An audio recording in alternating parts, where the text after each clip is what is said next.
ফুটবলে কুসংস্কার বা টোটকা নতুন কিছু নয়। পয়া জার্সি, গ্যালারির নির্দিষ্ট আসন কিংবা ম্যাচের আগের খাবার, এসবের বৈজ্ঞানিক ভিত্তি না থাকলেও ফুটবল প্রেমীদের আলোচনায় এগুলোর আলাদা জায়গা আছে। বাংলাদেশ সময় আজ রাত 1টায় নিউ জার্সির মেটলাইফ স্টেডিয়ামে বিশ্বকাপের ফাইনালে মুখোমুখি হবে আর্জেন্টিনা ও স্পেন। ম্যাচের আগে অনেকেই 2026 সালের স্পেনকে 2010 সালের বিশ্ব চ্যাম্পিয়ন দলের সঙ্গে মিলিয়ে দেখছেন। সেই কাকতালীয় 6টি মিল এখন এক নজরে দেখে নিন। উদ্বোধনী ম্যাচে একই প্রতিপক্ষ, একই তারিখ। 2010 বিশ্বকাপের পর্দা উঠেছিল 11 জুন, যেখানে মুখোমুখি হয়েছিল দক্ষিণ আফ্রিকা ও মেক্সিকো। ঠিক 16 বছর পর 2026 বিশ্বকাপের উদ্বোধনী ম্যাচটিও মাঠে গড়ালো সেই 11 জুনেই, আর প্রতিপক্ষ সেই মেক্সিকো আর দক্ষিণ আফ্রিকা। আবারও সেই গ্রুপ এইচ। দক্ষিণ আফ্রিকায় স্পেনের একমাত্র বিশ্বকাপ জয়ের রূপকথা লেখা হয়েছিল গ্রুপ এইচ থেকে। আর 2026 বিশ্বকাপের ড্র যখন হলো, আবারও নিজেদের আবিষ্কার করলো সেই একই গ্রুপে, গ্রুপ এইচ।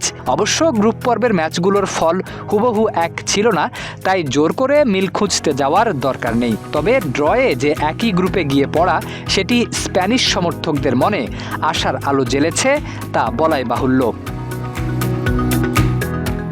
এবার ইউরোপজয়ী দল হিসেবে আগমন। 2010 সালে যে স্পেন দল বিশ্বজয় করেছিল, তারা এসেছিল ইউরো 2008-এর চ্যাম্পিয়ন হয়ে। আর এবার উত্তর আমেরিকায় পা রাখার আগেও স্পেনের গায়ে লেগেছিল ইউরো 2024 জয়ের তকমা। অর্থাৎ স্প্যানিশরা এবারও টুর্নামেন্টে এসেছে বর্তমান ইউরোপ চ্যাম্পিয়ন হিসেবে। এটিকে কেবল কাকতালীয় ভাবলে ভুল হবে, এটা স্পেনের শক্তিমত্তারই প্রমাণ।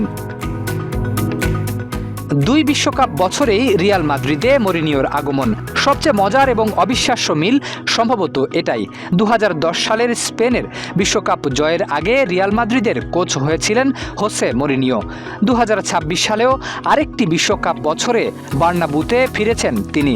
স্পেনের পারফরম্যান্সের সঙ্গে এর কোনো সরাসরি সম্পর্ক না থাকলেও কাকতালীয় এই মিলকে অনেকেই স্পেনের জন্য শুভ লক্ষণ হিসেবে দেখছেন। শেষ 16তে আবারও পর্তুগাল বধ, সেই 1-0 গোলেই। সবচেয়ে চোখ কপালে তোলার মতো কাকতালীয় ঘটনা যদি একটা বেছে নিতে হয়, তবে সেটি এটাই।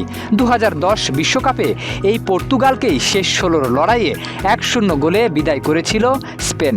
ডেভিড ভিয়ার সেই অবিস্মরণীয় গোলে ঠিক 16 বছর পর 2026 সালেও সেই শেষ 16-র মঞ্চেই আবারও পর্তুগালের বিপক্ষে সেই 1-0 গোলের জয়। বার্সেলোনা নির্ভর স্পেন। 2010 সালের বিশ্বজয়ী দলে বার্সেলোনার 8 জন ফুটবলার ছিলেন। এবারও স্পেনের স্কোয়াডে বার্সার 8 জন খেলোয়াড় রয়েছেন। 2010 সালের মতো এবারও দলের মূল শক্তি গড়ে উঠেছে বার্সেলোনার ফুটবলারদের ঘিরেই। অবশ্য এসবই কাকতালীয় ঘটনা। মাঠের ফল নির্ধারণ করবে ফুটবলারদের পারফরম্যান্সেই। তবুও এমন ঐতিহাসিক মিল বিশ্বকাপ ফাইনালের আগে আলোচনায় নতুন মাত্রা যোগ করেছে। শরীফ উদ্দিন, ইত্তেফাক নিউজ।